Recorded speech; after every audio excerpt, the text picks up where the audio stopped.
تو یہ تو نہیں ہوتا تھا. تو جب تک سنیما تھے تو کم از کم داڑھی والے محفوظ تھے سنیما سے. لیکن مصیبت اب آ گئی ہے اس موبائل ٹیلی فون کی, اسمارٹ فون جس کو کہا تھا اسمارٹ فون, اور اس کو عربی میں ترجمہ کیا جاتا ہے الہاتف الذکی. اس کا ترجمہ کیا جاتا ہے عربی میں الہاتف الذکی. اب وہ ذکی ایسا ہے کہ اس میں دنیا بھر کا کوڑا کرکٹ جمع ہے, اور اب کسی کو فحاشی اور عریانی کے متلاشی کو سنیما میں جانے کی ضرورت نہیں ہے, اس کی جیب میں پڑا ہوا ہے, اور خلوت میں ہوگا.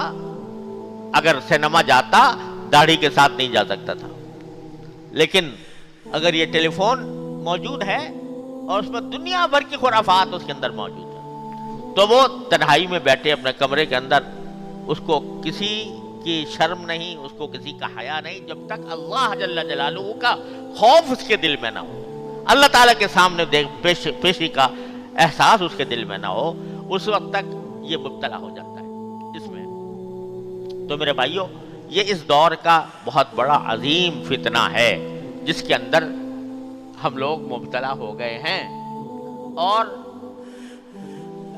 ایسا کوئی اللہ کا بندہ ہوگا جو اس قسم کا فون رکھے اور گناہ سے محفوظ رہے. کہیں نہ کہیں اس کی نگاہ جو ہے وہ ایسی جگہ پڑ جائے گی جو اس کے لیے جہنم کا ایندھن بننے کے لیے کافی ہوگی. اللہ بچائے. لہذا میں یاد کرتا ہوں کہ یا تو یہ اسمارٹ فون رکھو ہی نہیں, معمولی قسم کا فون رکھو جس میں صرف بات چیت کی جا سکے, یا صرف اس کے لیے جائز ہے کہ جس کو یہ یقین ہو کہ میں اس کو غلط استعمال کرنے سے محفوظ رہوں گا ہر قیمت پر. مجاہدہ یہاں مجاہدہ ہے, مجاہدے کی یہاں ضرورت ہے کہ آدمی اپنے نفس کو کچل کر اللہ تبارک و تعالیٰ کے خاطر, اللہ کی رضا کے خاطر اپنے نفس کو کچل کر یا تو یہ رکھے ہی نہیں, یا رکھے تو اپنے آپ کو بچا کر رکھے اس قسم کی چیزوں سے.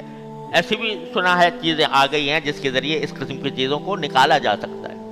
اگر ایسا ہو سکتا ہو تو بے شک رکھے, لیکن ہر صورت میں مجاہدہ چاہیے کہ اگر میں یہ دیکھوں گا تو میرا انجام